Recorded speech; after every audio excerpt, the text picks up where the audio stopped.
বিষ্ণুর অবতারের কথা আমরা শুনেছি, মহাদেবের অবতারের কথা কি আপনারা শুনেছেন বা আপনারা জানেন?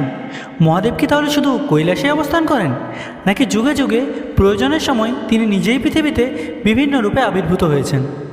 আমরা সাধারণত শিবের নীলকণ্ঠ, মহাকাল, নটরাজ বা ভৈরবের মতো বিভিন্ন রূপের কথা শুনি, কিন্তু আজকের আলোচনা সেগুলো নিয়ে নয়। আজ আমরা জানব সেই সব ব্যক্তিত্বের কথা যাদের বিভিন্ন পুরাণ, শৈব গ্রন্থ এবং হিন্দু ঐতিহ্যের বিভিন্ন ধারায় মহাদেবের অবতার, অংশাবতার অথবা রুদ্রাংশ হিসেবে উল্লেখ করা হয়েছে। কেউ জন্মেছিলেন ঋষি হিসেবে, কেউ ছিলেন ভগবানের পরম ভক্ত, কেউ ছিলেন মহাভারতের যোদ্ধা, আবার কেউ হয়ে উঠেছিলেন যুগে যুগে ভক্তির প্রতীক। কিন্তু তাদের প্রত্যেকের সঙ্গে জড়িয়ে রয়েছে একটাই রহস্য: মহাদেবের শক্তি কীভাবে মানুষরূপে পৃথিবীতে প্রকাশ পেয়েছিল। চলুন একে একে জেনে নেওয়া যাক। 1 নম্বর, পিপ্পলাদ। প্রথমে আসি এমন এক নামের কথায় যার সম্পর্কে সাধারণ মানুষের মধ্যে খুব বেশি আলোচনা হয় না। তিনি হলেন পিপ্পলাদ। পিপ্পলাদ ছিলেন এক মহান ঋষি এবং কঠোর তপস্বী।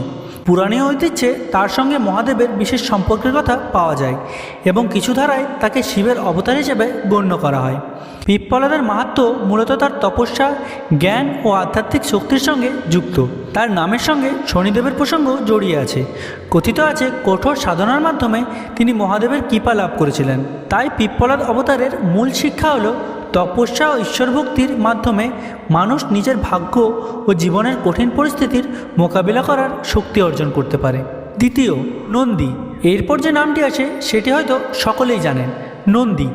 কিন্তু নন্দীকে শুধু মহাদেবের বাহন হিসেবে দেখলে তার মাহাত্ম্যের একটি বড় অংশ বাদ পড়ে যায়। শৈব ঐতিহ্যে নন্দী হলেন মহাদেবের অন্যতম প্রধান গণ, পরম ভক্ত এবং শিবের দ্বার রক্ষক। কিছু ঐতিহ্যে তাকে মহাদেবের অবতার বা অংশরূপ হিসেবেও মানা হয়। নন্দীর সবচেয়ে বড় মাহাত্ম্য হল অটুট ভক্তি ও সম্পূর্ণ আত্মসমর্পণ। শিবের প্রতি তার আনুগত্য এতটাই গভীর যে তিনি সর্বদা মহাদেবের সেবায় নিয়োজিত। এই কারণে শিব মন্দিরে নন্দীর উপস্থিতি এত গুরুত্বপূর্ণ। ভক্তের কাছে নন্দী যেন একটি শিক্ষা। ঈশ্বরকে পাওয়ার জন্য শুধু শক্তি নয়, প্রয়োজন নিঃস্বার্থ ভক্তি। 3 নম্বর, দুর্বাসা।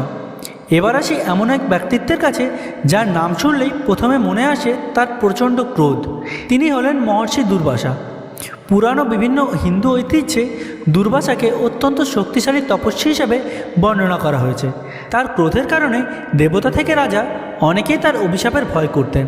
কিছু পুরাণীয় ও শৈব ঐতিহ্যে দুর্বাসাকে শিবের অংশ বা অবতার হিসেবে বিবেচনা করা হয়। তার মাহাত্ম্য শুধু তার ক্রোধে নয়, বরং তার চরিত্রের মাধ্যমে বোঝানো হয়েছে। তপস্যা থেকে অর্জিত শক্তি কতটা প্রবল হতে পারে, দুর্বাসার কাহিনীগুলো আমাদের আরেকটি শিক্ষা দেয়। শক্তি অর্জন করা যতটা গুরুত্বপূর্ণ, সেই শক্তিকে নিয়ন্ত্রণ করাও ততটাই গুরুত্বপূর্ণ। 4 নম্বর, হনুমান। এবার আসি এমন একজনের কাছে যাকে প্রায় প্রত্যেক হিন্দুই চেনেন, ভগবান হনুমান। অনেক হিন্দু ঐতিহ্যে হনুমানকে মহাদেবের রুদ্রাংশ বা শিবের অংশাবতার হিসেবে মানা হয়। কথিত আছে শ্রীরামের অবতারের সময় তার সেবায় ও ধর্ম প্রতিষ্ঠার কাজে সাহায্য করার জন্য শিবের শক্তি হনুমানের মধ্যে প্রকাশিত হয়। আর তাই হনুমানের মধ্যে দেখা যায় অসীম শক্তি, অদম্য সাহস, বুদ্ধি, বিনয় এবং সর্বোপরি অটুট ভক্তি।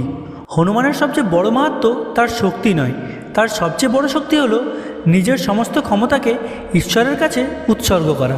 এই কারণেই হনুমানকে শুধু শিবের রুদ্রাংশ নয়, ভক্তির আদর্শ হিসেবেও দেখা হয়। 5 নম্বর, অশ্বত্থামা। মহাভারতের অন্যতম রহস্যময় চরিত্র অশ্বত্থামা। দ্রোণাচার্যের পুত্র অশ্বত্থামা ছিলেন অসাধারণ শক্তিশালী যোদ্ধা। কিছু পুরাণীয় ও পরবর্তী ঐতিহ্যে তাকে রুদ্রাংশ বা শিবের অংশের সঙ্গে যুক্ত করা হয়েছে।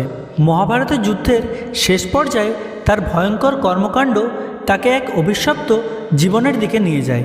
কৃষ্ণের অভিশাপের ফলে অশ্বত্থামার দীর্ঘ যন্ত্রণাময় জীবন সম্পর্কে বিভিন্ন ঐতিহ্যে কাহিনী প্রচলিত আছে। অশ্বত্থামার সঙ্গে শিবের রুদ্রশক্তির সম্পর্কের মূল শিক্ষা হতে পারে অসীম শক্তি যদি ধর্ম ও সংযমের পথে পরিচালিত না হয়, তবে সেই শক্তিই ধ্বংস ডেকে আনতে পারে। তাই অশ্বত্থামা শুধু শক্তির প্রতীক নন, তিনি শক্তির অপব্যবহারেরও এক গভীর প্রতীক। 6 নম্বর, গৃহপতি। এবার এমন একজনের কথা জানব যার নাম হয়তো অনেকেই প্রথমবার শুনছেন, গৃহপতি। শৈব পুরাণীয় ঐতিহ্যে গৃহপতিকে শিবের একটি অবতার হিসেবে উল্লেখ করা হয়েছে। নাম থেকেই বোঝা যায় গৃহপতির সঙ্গে গৃহ ও অগ্নি এবং সংসার ধর্মের একটি বিশেষ সম্পর্ক রয়েছে।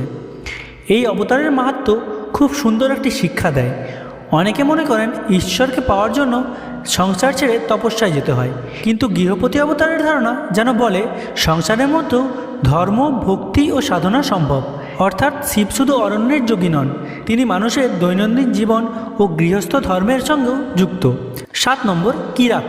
এবার আসি মহাভারতের এক বিখ্যাত ঘটনার কাছে, কিরাত রূপে শিব। তবে এখানে একটি বিষয় পরিষ্কার করা জরুরি, এটি শিবের পৃথিবীতে জন্ম নেওয়া স্থায়ী অবতার হিসেবে নয়, বরং অর্জুনের সামনে বিশেষ উদ্দেশ্যে আবির্ভূত হওয়া রূপ হিসেবে মহাভারতে বর্ণিত আছে। অর্জুন যখন কঠোর তপস্যা করছিলেন, তখন মহাদেব তার যোগ্যতা পরীক্ষা করার জন্য কিরাত বা শিকারীর রূপ ধারণ করেন। এরপর অর্জুনের সঙ্গে তার সংঘর্ষ হয়। অর্জুন যখন বুঝতে পারেন যে এই সাধারণ শিকারী আসলে স্বয়ং মহাদেব, তখন তার ভক্তি ও সাহসে সন্তুষ্ট হয়ে শিব তাকে আশীর্বাদ করেন এবং অর্জুন লাভ করেন পাশুপতাস্ত্র। এই ঘটনার মাহাত্ম্য হল ঈশ্বরের কৃপা পাওয়ার আগে ভক্ত ও সাধকের যোগ্যতার পরীক্ষা হতে পারে।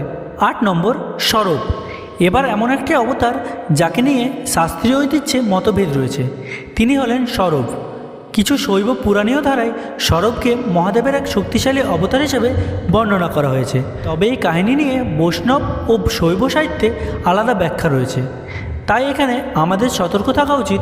সরবকে শৈব ঐতিহ্যে মূলত অত্যন্ত প্রবল শক্তিকে নিয়ন্ত্রণ ও প্রশমিত করার ক্ষমতার প্রতীক হিসেবে দেখা হয়। অর্থাৎ তার মাহাত্ম্যের মূল শিক্ষা, শক্তির উদ্দেশ্য শুধু ধ্বংস করা নয়, প্রয়োজনে শক্তিকে নিয়ন্ত্রণ করাও শক্তিরই একটি রূপ। 9 নম্বর, বীরভদ্র। এবার এমন এক চরিত্র যার সঙ্গে মহাদেবের রুদ্রশক্তির সম্পর্ক অত্যন্ত গভীর, তিনি হলেন বীরভদ্র। দক্ষযজ্ঞের কাহিনীর সঙ্গে বীরভদ্রের নাম অবিচ্ছেদ্যভাবে জড়িত রয়েছে। শৈব ঐতিহ্যে বীরভদ্রকে মহাদেবের ভয়ঙ্কর শক্তির প্রকাশ হিসাবে দেখা হয়। তার আবির্ভাবের উদ্দেশ্য ছিল অধর্ম ও অহংকারের বিরুদ্ধে দাঁড়ানো। তাই বীরভদ্রের মাহাত্ম্য অন্যায়ের সামনে নীরব না থাকা এবং অহংকারের বিনাশ। তবে বীরভদ্রকে অনেক ক্ষেত্রে স্বতন্ত্র অবতার না বলে শিবের ক্রোধ ও শক্তি থেকে প্রকাশিত এক বিশেষ সত্তা হিসাবে বর্ণনা করা হয়েছে। তাহলে কি এরাই মহাদেবের সব অবতার? এখানেই রয়েছে সবচেয়ে গুরুত্বপূর্ণ বিষয়। না, মহাদেবের অবতার সম্পর্কে সব পুরাণে একই তালিকা পাওয়া যায় না। কোনো শাস্ত্রে কাউকে অবতার বলা হয়েছে, কোথাও তাকে অংশাবতার বলা হয়েছে, আবার কোথাও রুদ্রাংশ বা শিবের শক্তির প্রকাশ হিসেবে বর্ণনা করা হয়েছে। তাই মহাদেবের অবতারের একটিমাত্র চূড়ান্ত তালিকা আছে বলে দাবি করা যায় না, বরং বিভিন্ন শাস্ত্র ও ঐতিহ্যে যে ব্যক্তিত্বদের শিবের সঙ্গে অবতার বা অংশরূপে যুক্ত করা হয়েছে, তাদের মধ্যে রয়েছেন পিলপলাদ, নন্দী, দুর্বাসা, হনুমান, অশ্বত্থামা, গৃহপতি, কিরাত, সরব এবং বীরভদ্র। তাদের প্রত্যেকের মাহাত্ম্য আলাদা। কেউ জ্ঞানের প্রতীক, কেউ ভক্তির, কেউ তপস্যার, আবার কেউ শক্তির, কেউ আবার অধর্মের বিরুদ্ধে রুদ্র শক্তির প্রতীক। তাহলে কি মহাদেব বারবার পৃথিবীতে এসেছেন? পুরাণের ভাষায় উত্তর খুঁজলে দেখা যায়, যখন ধর্ম, ভক্তি, জ্ঞান অথবা শক্তির কোনো বিশেষ প্রকাশের প্রয়োজন হয়েছে, তখন মহাদেবের শক্তি বিভিন্ন রূপে প্রকাশিত হয়েছে। এমন বিশ্বাস বহু শৈব ঐতিহ্যের মধ্যে রয়েছে। আর এখানেই মহাদেবের অবতারের আসল রহস্য।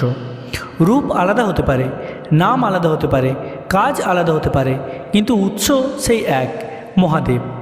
হয়তো এ কারণেই তাকে বলা হয় দেবাদিদেব মহাদেব।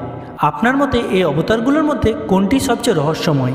পিলপলাদ, নন্দী, হনুমান, অশ্বত্থামা নাকি বীরভদ্র? কমেন্টে অবশ্যই লিখে জানাবেন। আর পুরাণের এমন আরও অজানা অধ্যায় জানতে চাইলে আমাদের এই চ্যানেলটিকে সাবস্ক্রাইব করতে একদমই ভুলবেন না। ধন্যবাদ। হরের মহাদেব, জয় শ্রীরাম।